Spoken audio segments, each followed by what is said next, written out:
नमस्कार दोस्तों, मेरा नाम पंकज गुप्ता और आप देख रहे हैं YouTube channel Pankaj Gupta classes. दोस्तों, आज की जो हमारी क्लास है उसका विषय है उत्तर वैदिक काल। यानी इस काल में हम लोग पढ़ेंगे कि आर्यों की जो समाज था उसमें किस प्रकार परिवर्तन हुआ, आर्थिक स्थिति उनकी किस तरीके की थी, उनके धर्म में क्या परिवर्तन आए। तो इन सब चीज़ों पर आज हम लोग चर्चा करने वाले हैं।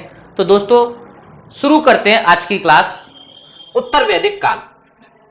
तो सबसे पहले दोस्तों बात यह आती है कि उत्तर वैदिक काल का मतलब क्या है। तो 1000 BC से लेकर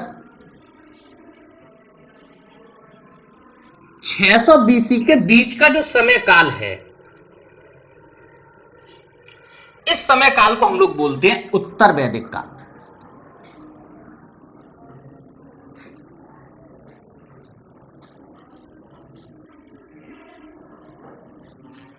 क्योंकि दोस्तों इस समय काल में जो हमारी वैदिक संस्कृति थी उसमें कई सारे परिवर्तन हुए और उन्हीं परिवर्तन के कारण हम लोग इस समय काल को उत्तर वैदिक काल कह देते हैं। तो 1000 BC से लेकर 600 BC के बीच का जो समय काल है उस समय काल को हम लोग बोलते हैं उत्तर वैदिक काल।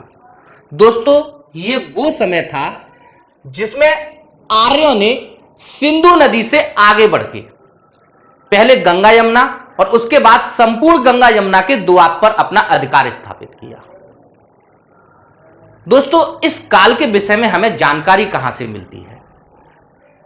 मैंने आपको बताया था वैदिक काल के विषय में तो हमें जानकारी ऋग्वेद से मिलती है, लेकिन ये जो उत्तर वैदिक काल है, इस उत्तर वैदिक काल के विषय में जानकारी हमें कहां से मिलती है?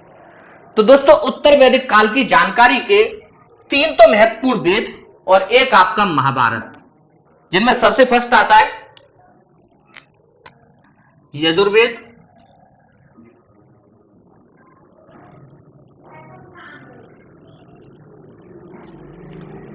सेकंड सामवेद,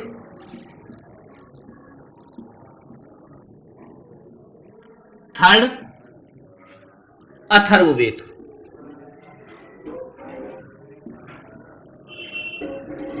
तो दोस्तों ये तो 3 महत्वपूर्ण वेद और चौथा महाभारत।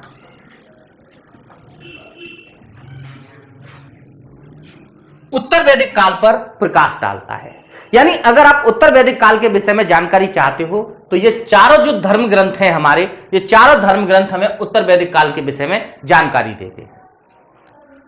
दोस्तों अभी मैंने आपको यह बताया कि ये जो वो समय था जिसमें आर्यों ने सिंधु नदी से आगे बढ़कर के पहले गंगा यमुना और उसके बाद गंगा यमुना के संपूर्ण द्वार पर अपना अधिकार स्थापित किया था। तो मैं आप लोगों को यह बता दूं कि वैदिक काल यानी 1500 BC से लेके 1000 BC के बीच में एक महत्वपूर्ण कबीला आर्य संस्कृति में उभर करके सामने आया जिसका नाम था भरतवंश। इस भरतवंशी कबीले ने पुरु वंश के साथ अपने वैवाहिक संबंध स्थापित किए थे और उस पुरु वंश के वैवाहिक संबंध से जो नया कबीला बना उस कबीले को हम लोग बोलते हैं कुरु वंश। तो ये जो उत्तर वैदिक काल है, ये उत्तर वैदिक काल वास्तव में कुरु वंश के पूरे इतिहास को प्रकाश डालता है। तो ये कुरुवंशी कौन थे? भरतवंश और पुरु वंश के वैवाहिक संबंधों से जो नया कबीला बना उस कबीले को हम लोग बोलते हैं कुरुवंश। और दोस्तों इस कुरुवंश पर जो सबसे ज्यादा प्रकाश डालने वाला ग्रंथ है वो है आपका महाभारत।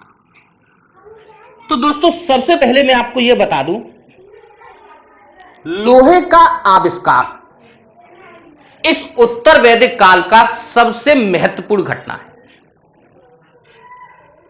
लोहे का आविष्कार उत्तर वैदिक काल की सबसे महत्वपूर्ण घटना है। दोस्तों इस लोहे ने समाज का जीवन ही पूरे तरीके से बदल दिया। दोस्तों भारत में यह जो लोहा है वो कर्नाटक राज्य में पाया जाता है। पश्चिमोत्तर भारत में लोहे की कोई खान नहीं है।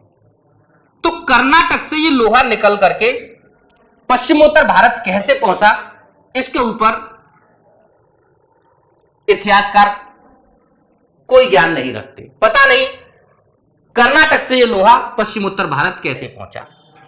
लेकिन दोस्तों, जो गांधार क्षेत्र है वहां से 900 बीसी की जो हमें कब्रें मिली हैं, उनसे भारी मात्रा में लोहे की हमें प्राप्ति हुई है। इसका मतलब यह है कि 900 बीसी के आसपास लोहा पश्चिमोत्तर भारत में मौजूद था। ये कर्नाटक से निकल करके पश्चिमोत्तर भारत कैसे पहुंचा, इसके विषय में कोई जानकारी प्राप्त नहीं हुई है। दोस्तों, यह शोध का विषय है। दोस्तों, इस लोहे ने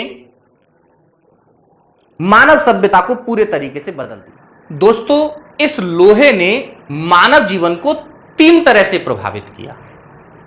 वैदिक काल में जो लोगों का मुख्य व्यवसाय था वो पशुपालन था, यानी 1500 बीसी से लेकर 1000 बीसी के बीच में मनुष्य कृषि तो करता था, लेकिन कृषि उसका गौण व्यवसाय था, वो पूरे तरीके से पशुपालन पर निर्भर था। वजह क्या थी? जो वैदिक काल था उसमें लकड़ी के बने हुए हल से कृषि की जाती, क्योंकि दोस्तों लकड़ी का हल बना हुआ था, वो भूमि की उतने अच्छे प्रकार से जुताई नहीं कर पाता था, और इसी वजह से कृषि की उत्पादकता वैदिक काल में कम थी, और इसी कारण जो मनुष्य था या जो आर्य थे वो पशुपालन पर निर्भर थे। लेकिन सबसे पहली चीज, लोहे ने समाज को लोहे का बना हुआ हल दिया। जब ये लोहे का हल जमीन में गहराई तक घुस करके उसको जोतता था, तो उससे कृषि की उत्पादकता में वृद्धि हुई, और कृषि की उत्पादकता में वृद्धि होने के कारण, भूमि की उत्पादकता में जब वृद्धि हुई तो उसके कारण जो हमारा समाज था वो भूमि पर निर्भर हो गया। यानी वैदिक काल में जो हमारा समाज यायावरी जीवन जीता था, खाना बदो जीवन जीता था, वो अब भूमि से चिपक गया और भूमि पर स्थायी रूप से रहने लगा, क्योंकि भूमि की यानी कृषि की उत्पादकता में लोहे के कारण वृद्धि हो चुकी थी। तो दोस्तों, पहली बात तो यही है कि कृषि की उत्पादकता में वृद्धि होने के कारण उत्तर वैदिक काल में आकर के मनुष्य भूमि से स्थायी रूप से चिपक गया और स्थायी रूप से रहने लगा। दूसरा, लोहे ने इन आर्यों को तेज धारदार हथियार दिए। लोहे के बने हुए तेज धारदार हथियारों की मदद से इन आर्यों ने क्या किया, जो गंगा और यमुना दोआब में रहने वाले यहाँ के जो स्थानीय लोग थे या आर्यों के जो दुश्मन थे, उनका इन आर्यों ने पूरे तरीके से सफाया कर दिया, और पूरे गंगा यमुना दोआब पर इन आर्यों ने अपना अधिकार स्थापित कर लिया। दोस्तों, तीसरी चीज, लोहे के बने हुए हथियारों की मदद से इन आर्यों ने क्या किया, जो गंगा यमुना दोआब का क्षेत्र था उसमें जंगलों को काट करके साफ किया और नई भूमि को कृषि के अधीन ले आए, जिससे कृषि क्रिया बढ़ गई और ये आर्य भूमि पर स्थायी रूप से बस गए। तो दोस्तों, लोहे ने इन आर्यों को या हमारे समाज को बहुत ज्यादा प्रभावित किया, इसीलिए लोहे को उत्तर वैदिक काल की सबसे महत्वपूर्ण घटना माना जाता है। इसका अर्थ दोस्तों यह हुआ कि वैदिक काल में जो मनुष्य था वो भूमि पर स्थायी रूप से बस चुका था, कृषि क्रिया करने लगा था, अब पशुपालन उसका गौण व्यवसाय बन चुका था। लेकिन दोस्तों, लोहे ने जहां मानव जीवन को आसान बना दिया, वहीं इसके कई नकारात्मक परिणाम भी निकल करके सामने आए, क्योंकि लोहे ने भूमि के महत्व को समाज में बहुत ज्यादा बढ़ा दिया था, और इसी कारण समाज में भूमि को लेकर के झगड़े शुरू हो गए। आप लोग देखेंगे, जो कुरु वंश था, मैंने अभी बताया उत्तर वैदिक काल जो था वो कुरु वंश के पूरे इतिहास के आसपास ही है। तो दोस्तों, जो कुरु वंश था उसका सबसे महत्वपूर्ण घटना महाभारत का युद्ध मानी जाती है। तो महाभारत के युद्ध का आधार क्या था? 2 पक्ष थे, एक कौरव और दूसरे पांडव। कौरव पांडवों को उनकी जो भूमि थी उनका हक नहीं देना चाहते थे, और इसी वजह से कौरव और पांडवों के बीच में महाभारत का महाविनाशकारी युद्ध हुआ। तो दोस्तों, यह युद्ध आपको यह जरूर बताता है कि भूमि का महत्व वैदिक काल में बहुत ज्यादा बढ़ चुका था, और उसी भूमि के कारण समाज में झगड़े शुरू हो चुके थे, आपसी कबीलों में झगड़े शुरू हो चुके थे। तो दोस्तों लोहे ने जहां मानव जीवन को आसान बनाया, वहीं उसके कई सारे नकारात्मक परिणाम निकल करके सामने आए। अब समाज में भूमि को लेकर के झगड़ा इसकी एक महत्वपूर्ण उदाहरण था। दोस्तों नेक्स्ट क्लास में हम लोग पढ़ेंगे कि उत्तर वैदिक काल में जब ऐसी व्यवस्था सामने आई तो उसका समाज पर क्या प्रभाव पड़ा, राजनीति पर क्या प्रभाव पड़ा और धर्म पर हमारा क्या प्रभाव पड़ा। तब तक दोस्तों मुझे आज्ञा दें। Thank you.